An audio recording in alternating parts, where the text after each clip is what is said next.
Satu pertanyaan yang sederhana, kita akan mendengar bagaimana Bapak Manarep melihat innovation dan knowledge. Kalau satu pesan khusus dalam satu kalimat saja ingin Bapak sampaikan di awal dari pertemuan kita kali ini, apa yang Bapak mau sampaikan? Baik Ibu Avanti, dapat kami katakan bahwa tidak ada inovasi tanpa knowledge atau pengetahuan. Ini berangkat dari pengalaman kita melihat para inovator melakukan sesuatu, menemukan sesuatu, ya. Mereka itu adalah para pekerja yang sungguh-sungguh menekuni semua keahlian-keahlian yang dimiliki, dan juga mereka memiliki pengetahuan atau knowledge yang sangat dalam. Dan inilah sebetulnya yang membuat mereka menjadi seorang inovator. Oleh karena itu, boleh kami katakan bahwa tanpa knowledge yang dimiliki seseorang atau organisasi, tidak mungkin terjadi sebuah inovasi dalam perusahaan ataupun dalam organisasi. Oleh karena itu, mungkin menjadi pertanyaan bagi kita, seperti apa itu knowledge? Ya. Nampaknya memang sangat sederhana, ya. Tapi sebagian masyarakat Indonesia menganggap bahwa knowledge itu sesuatu yang sangat rumit, ya. Kita harus belajar lagi ke perpustakaan, membaca literatur dan lain sebagainya. Padahal sebetulnya knowledge itu adalah merupakan bagian dari hidup kita yang kita lalui sehari-hari.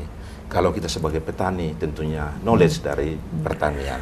Kalau kita bekerja di pabrik, merupakan knowledge dari pabrik itu sendiri. Ini merupakan knowledge ataupun pengetahuan yang boleh kita katakan merupakan cara kerja kita sehari-hari, ya.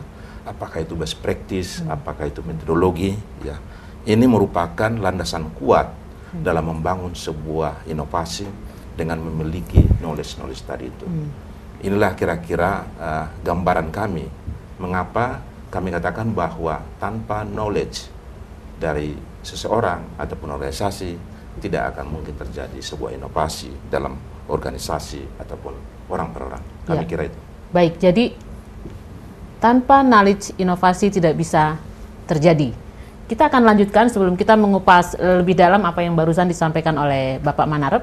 Bapak Zulkarnain, inovasi dan knowledge, apa yang Bapak mau sampaikan berkaitan dengan itu? Kalau boleh kita ungkapkan dalam satu kalimat singkat mengenai hubungan antara inovasi dan knowledge, saya lebih fokus kepada proses manajemennya.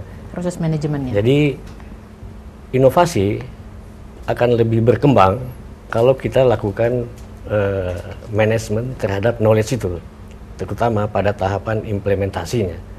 Sebab kedua-duanya nanti harus bermuara kepada produk, apakah itu berupa desain atau bisnis proses. Ya, baik. Jadi di sini knowledge punya peran penting dalam mendukung terjadinya inovasi yang berhasil, begitu Pak? Betul. Oke, baik. Kita akan melihat lebih jauh lagi apa yang barusan disampaikan Pak Zulkarnain setelah kita mendengar apa yang ada dalam pikiran atau benak Pak Hembang berkaitan dengan inovasi dan knowledge. Ya. Silakan. Terima kasih Ibu Avanti. Secara singkat, menurut pendapat saya adalah knowledge adalah kekuatan perusahaan untuk menciptakan inovasi. Ya.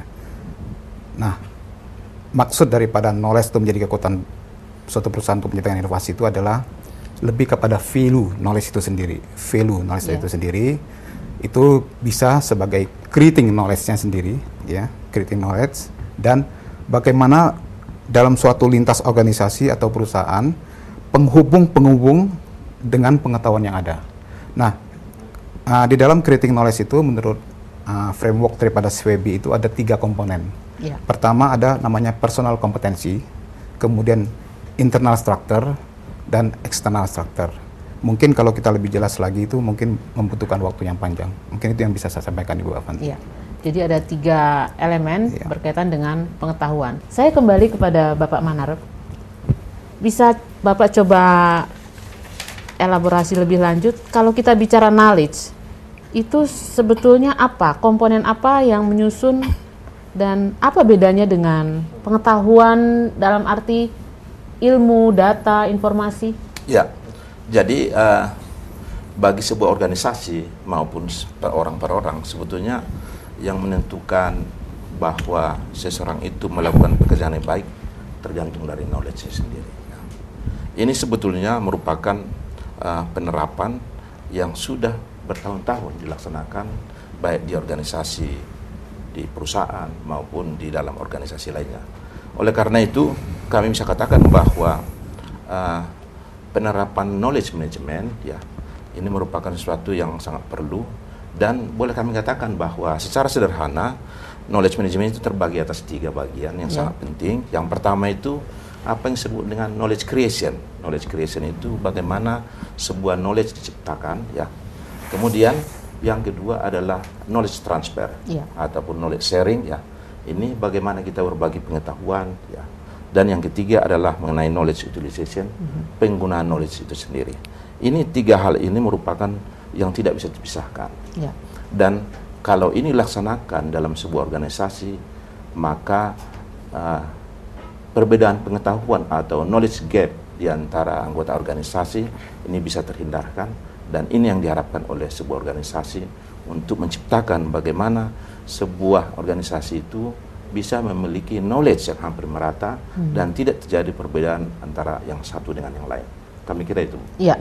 Terima kasih Pak Manarep. Menarik di sini disinggung ada 3 hal berkaitan dengan knowledge management, yaitu penciptaan knowledge itu sendiri, yang kedua penggunaan knowledge itu sendiri, dan yang ketiga bagaimana berbagi. Atau saya ulang urutannya sesuai urutan yang seharusnya: penciptaan pengetahuan itu sendiri, pembagian atau knowledge transfer, utilisasi, dan yang ketiga adalah utilisasi atau penggunaan dari knowledge.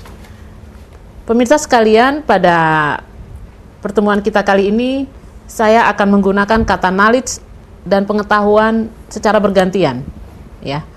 Kita akan merujuk seperti tadi yang sudah diungkap, bahwa pada saat kita bicara knowledge management, kita melihat 3 kegiatan utama itu. Pak Zulkarnain, Bapak bisa menyampaikan sesuatu berkaitan dengan bagaimana knowledge pengetahuan itu kita lihat dalam implementasinya dalam contoh-contoh organisasi di Indonesia. Sebelum kita nanti merangkum bagian pertama, yaitu knowledge yang kemudian memfasilitasi proses inovasi. Jadi kalau kita bicara mengenai implementasi, itu adalah suatu proses yang menurut saya memang harus di-manage. Oleh karena itulah muncul istilah knowledge management dan innovation management.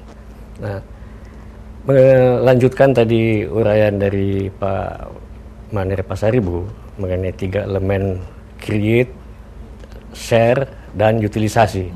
Jadi kalau saya ibaratkan, knowledge ini adalah seperti barang yang bersifat organik ya. Dia lahir ya, disimpan, disebarkan, digunakan, kemudian mungkin menjadi obsolete, usang, dan pada saat itulah perlu kita suatu upaya untuk menghidupkan kembali. Nah, disinilah linkage antara knowledge management dengan inovasi, yaitu pada saat kita memperbaharui knowledge itu sehingga menghasilkan sesuatu yang baru. Jadi bahwa knowledge itu bisa kita pandang sebagai sesuatu yang bersifat organik. Nah, jadi dapat dikatakan ada linkage antara knowledge management dengan innovation management. Oleh karena itu kedua hal ini memang tidak bisa dipisahkan. Baik, terima kasih Pak Zul. Jadi kalau kita bicara knowledge management, itu adalah sesuatu atau elemen penting untuk menunjang inovasi. Inovasi kita lihat sebagai keberhasilan secara sosial dan ekonomi karena diperkenalkannya cara baru atau kombinasi baru dari cara lama dalam mengubah input menjadi output. Sedemikian rupa sehingga nilai manfaat yang diperoleh oleh konsumen, pengguna, atau masyarakat secara umum itu jauh lebih besar dibanding uang, pengorbanan, atau harga yang harus mereka bayar. Oke. Dari sini menarik kita lihat bagaimana sebetulnya contoh real begitu ya, bahwa knowledge management atau knowledge itu sendiri tidak saja sebagai output yang tadi sudah saya sebutkan di awal, tapi juga sebagai input dari inovasi.